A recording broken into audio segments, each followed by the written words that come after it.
In this chapter of Living a Creative Life, we get animated with Tyler Klein Longmire at Quickdraw Animation Society. My friends were like, why would you move to Calgary? But after being here for a while, I found like there's just so much opportunity. Then we'll meet Christy Hamilton at Villekulla, who spins a colorful yarn. We were walking one Sunday morning and noticed a for-lease sign here and immediately went home and phoned. And Randy Quansah takes us back to preschool to answer tough questions for kids and parents with his new web series called Kujo's Kid Zone. My name is Kujo, and this is my workshop. This and more on Living a Creative Life.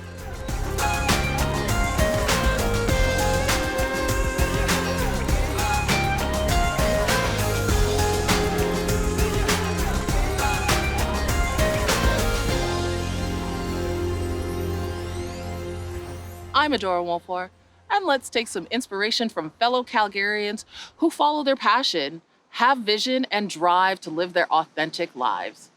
Whether it's painting, building a back deck, or making music, creativity comes in all shapes and sizes. On this episode of Living a Creative Life, we see what drives people to make things, to innovate, to improve, and just plain create. Our call out for examples of creative living on hashtag YYCLCL has been answered. A recurring theme of recent submissions hints at a deep interest in our landscapes. B. Amos Art puts a fun twist on the landscape photo with string art. Dana Bordage even does art on the go, taking the time to paint when the view calls for it. And Instagrammer, Wendy in Calgary, has been showing off her art, which is part of the 6 Feet Closer YYC installation at the Calgary Public Library. The pieces are on display on the 4th floor of the new Central Library until the end of August. Allow me to introduce Tyler Klein Longmire, an animator who explores the weird and the personal. Let's see why he decided to make this city his home base.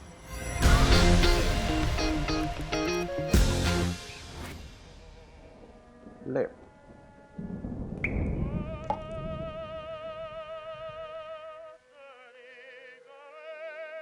Flip, flip, flop. My name is Tyler Klein Longmire. I'm an animator, filmmaker, and theater artist based in Calgary, Alberta. We are in the Quickdraw Animation Society studios. This is a creative space that I helped build, actually. I would produce films, I would take care of the facilities, I would handle rentals. These are all the festivals I produced while working at Quickdraw. The giant incandescent resonating animation festival. Pretty good, you should go check it out. And here's my private studio. It's time to get to work. It's funny, I was really worried about asking you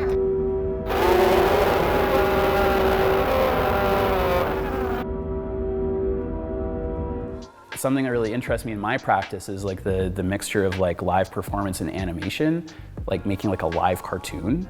It's a really interesting way of being like multimedia, but also focusing on like the things that I find interesting, which is like theater, live performance, animation.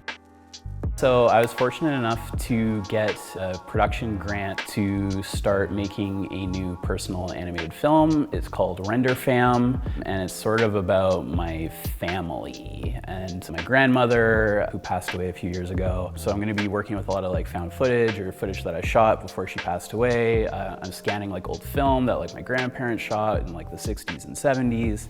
And I'm using this technique called rotoscoping, which is essentially like fancy tracing. Also with some more traditional animation to kind of make a film kind of about like my grief and losing most of my family, frankly. So it's a bit heavy.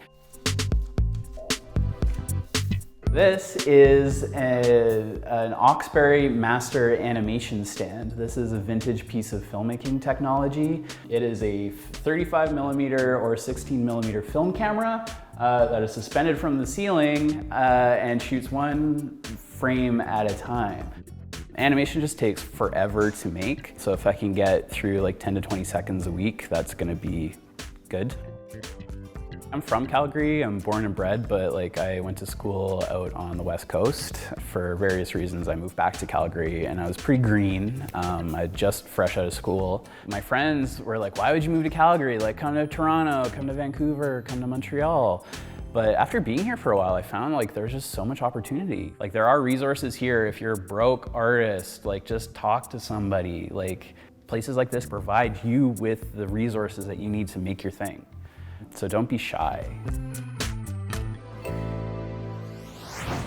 Entrepreneur, business owner, and wizard with knitting needles, Christy Hamilton has recently and safely reopened for business to find that knitting and needlework may be the hottest old new trend.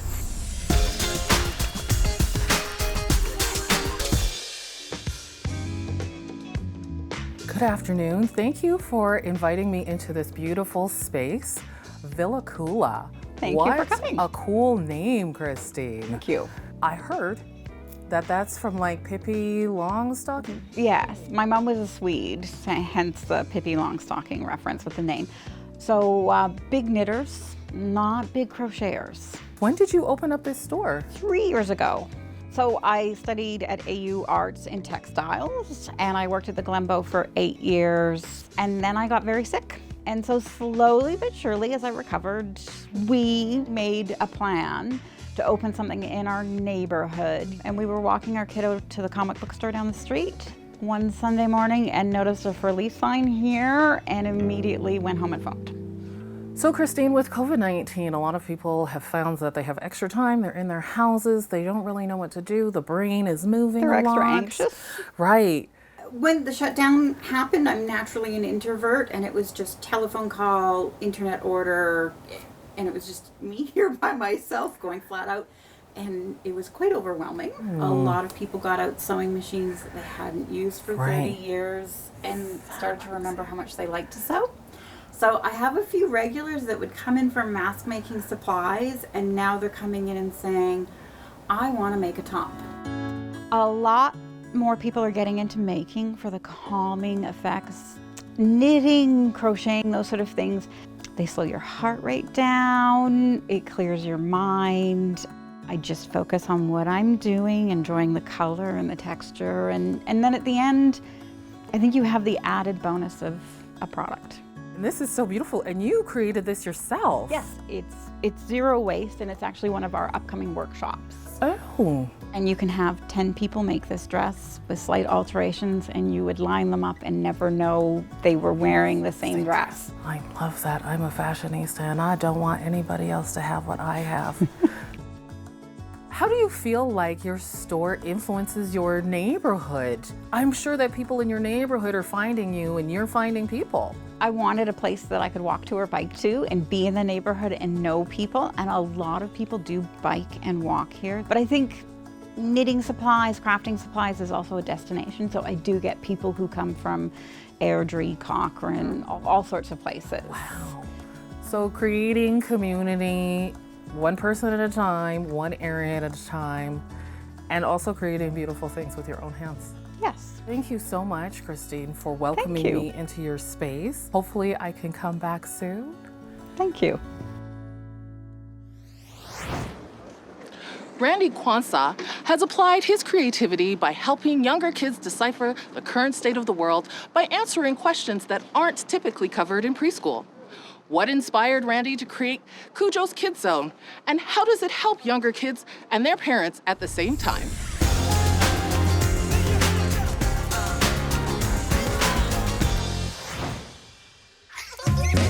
World so big, so much to do and see.